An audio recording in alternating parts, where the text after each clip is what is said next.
BQEYZ Summer, yes, $129, a new release from BQEYZ. I believe they have a spring version as well. I've never tried that one, so there'll be no comparison to the spring version in this video. But yes, $129. Do I like it? I would say it's not for me. Yeah, my bottom line is just not for me. It does some things very well, like in the bass. The bass is so nice, and we'll talk more about everything in a sound breakdown. The treble is where I have the biggest issue, and the treble really was a deal breaker for me. But yes, before we jump into all the details and you can find out whether or not this thing is for you, let's jump into the unboxing. So let's unbox the BQEYZ Summer. In the front here it says Summer, on the top BQEYZ. On the side here, it will say Summer as well with some palm tree design. And on the other side is BQEYZ. And on the back, you get more information on the IEM. Open the sleeve like so, pull it out, and you get the actual box. Open the box like so, and you see the IEM sitting right there. Pop open this front cover, and you see the case as well. And the IEM just come off like so to reveal accessories. Yeah, tips, lots of tips. This is the case for the IEM, and the cable live inside like so. Alongside a little cleaning tool right here. Now here are the IEMs themselves. There's two colors to them. There's the light blue. I've gotten the dark blue version, and for me, they look rather simple. Yeah, understated, simple, nothing wow or nothing bad about them, just it's alright design. I don't mind it. The IEMs themselves are light and comfortable for me, but I have read online that some of these edges can be sharp on some units, but for me, they were nice. I didn't feel any pain or any irritation at all. I can wear these for a long time without feeling any kind of ear pain. The stock cable provided is actually quite a nice cable, and they don't feel cheap. They feel actually more expensive than what should be provided for $129 IEM, which I appreciate. There are IEMs at this price point that provide not as quality cables as these. There's IEMs above this price point that provides not as quality cables as these. So this is where they've done the cable right. Now there are different options for connectors as well. Mine is the 4.4, there's the 3.5 and the 2.5 of course. Hey guys, welcome back to another video on BQEYZ Audio. Today we have the BQEYZ Summer Edition. And this one, what I said in the beginning of the video is true. This is not for me, but that doesn't mean that it's not for you. So watch all the way to the end and see if this signature, what I'm describing to you, fits you or not. Because when this sounds good, it sounds really, really good. Starting off with the bass. The bass here is low, is almost rumbly, not too rumbly, but you can feel it in your shoulder and chest, that little tiny bit of like a soft massage, I don't know, a soft rumble. It's really nice feeling. The bass also feels wide and just smooth, but not the most detailed, not the most textured bass. But I almost don't care that it doesn't have the most textured bass because it just feels nice and relaxing and comforting to listen to. The bass also feels a touch more spacious as well. That has to do with like the wider soundstage that this thing has. We'll touch upon that later.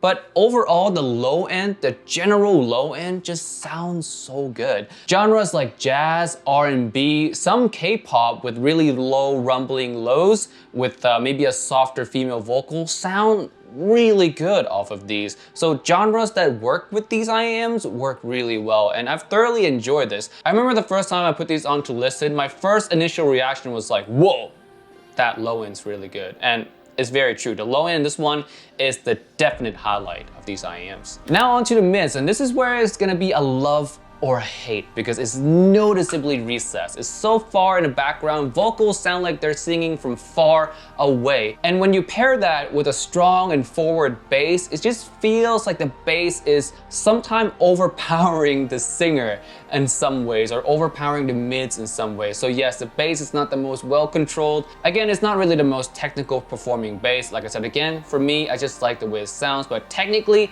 really not the best. You will get a little bit of smearing between the bass and the mids, and with vocals, they do sound like they're way behind the bass on a lot of tracks that I test these on. That is chopped down to preference. If you like a super V shape where the mids are just pushed back as far as possible, hey, by all means, you might like the mids in this. But for me, I listen to a lot of vocal-centric music, Frank Sinatra, Sam Smith, Ed Sheeran, Alicia Keys, and these just don't do it for me. The singers, the vocals are just too far back for my liking. And the bass sometimes, like I said, especially in R&B songs, seems to smear over and just sometimes overpower the vocals in a way. It just makes the vocals come across not as clear as I would want it to be. On orchestras as well, it feels like the whole mid-range is just pushed too far back. The violins, the piano just feel too far away, doesn't feel intimate, doesn't feel powerful. And that's another thing I can say about these IEMs. The bass is such a highlight that a lot of the other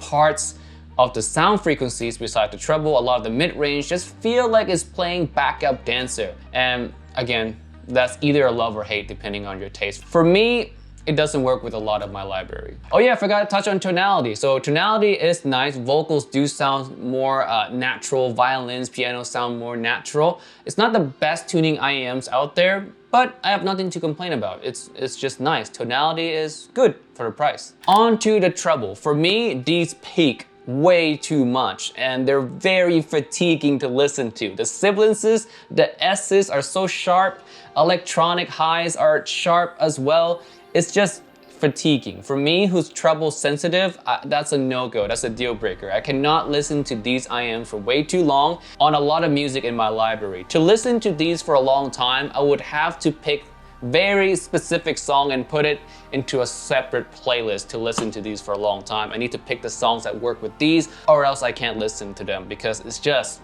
so sharp, so peaky. Like Ariana Grande, can't listen to her, very peaky voice. Vanilla Twilight by Owl City, all that electronic highs, can't do it. Some metal and rock music as well, can't do it. Electric guitars, sometimes sounds good, sometimes sounds harsh at the same time. So it's just a hit or miss. It's very song specific, for my library anyway. Maybe not your library, but for my library, I really had to be picky with what songs work off of these. Now, having said that, like I said, sibilance is high, is peaky, but at the same time, it's not really bright in the right area either. Male vocals towards the end of their range feel a bit cut off. Like they don't feel like the full range of their voice are represented. And the first time when this came to my attention, I was thinking, am I crazy? Like, am I just hearing something weird? So I listened to these side by side with the TRI Starseeds, which I know have good treble extension. On the Starseeds, the male vocals come across more full, like full range, nicely represented.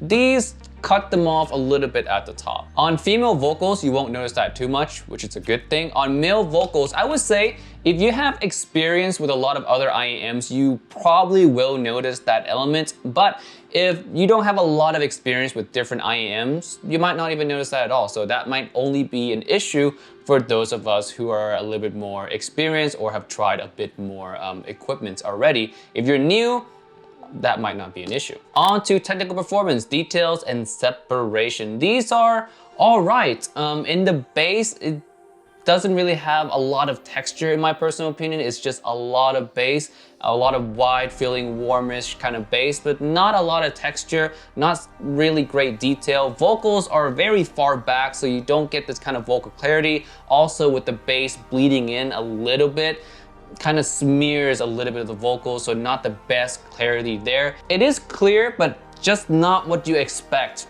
at $129, that's all. Treble details does come across more clean and more crispy, again, because it is quite elevated. There's a lot of peaks in these, so treble does come across more crispy, but I wouldn't say that it's crispy across the board. It's only crispy and clear at the area or the frequencies that it's peaking at. So it's not really an overall resolving treble either. Overall detail and separation, these are just not the most resolving IEMs. So what can I say? They might sound like it on certain tracks because of how the treble is done, but for me, overall, I just don't find it to be the most detailed. They're just all right. They're not bad. Not bad, they're just all right.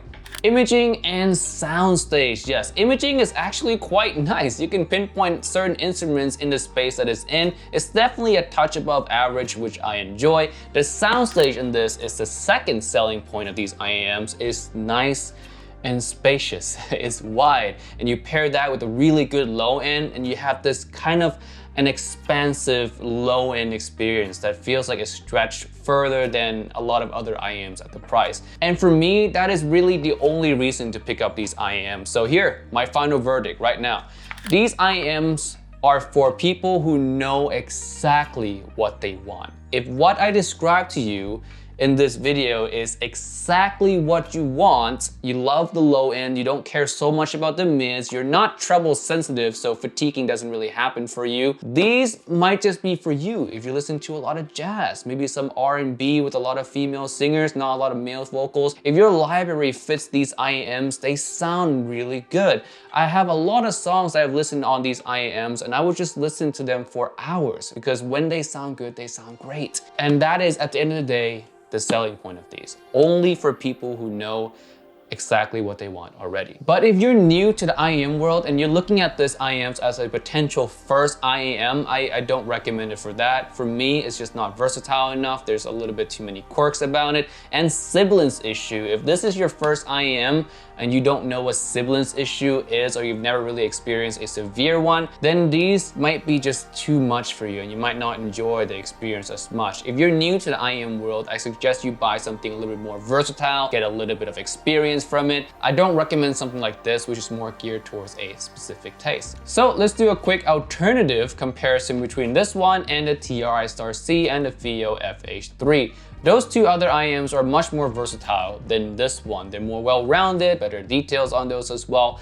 Treble is done nicely on both of them with good extension. Not a lot of peaks on the Star C, more peaks on the FH3. But one thing that this does better than both of those other IEMs are the pleasing low end. The low end on these are just so nice and smooth and comforting, and it's something that is unique to this so far when comparing all three of them together. But the trade-off to having very good bass in this IEM is all the other things that I mentioned in this whole entire review, of course. So yeah, which one should you choose? Again, if you're new, go with the more versatile option. The Star C and the FIO FH3 would be better choice if you're new. If you know exactly what you want and this sounds good to you, go with this one. All right, that's it for a review of the BQEYZ Summer. If you've tried this before, let me know what you think down below. And with that being said, thank you so much for watching. Subscribe for more. Next review is probably gonna be the FIO FH5S. Yes, the new FH5S. So stay tuned for that. I'll see you guys in the next one. Peace.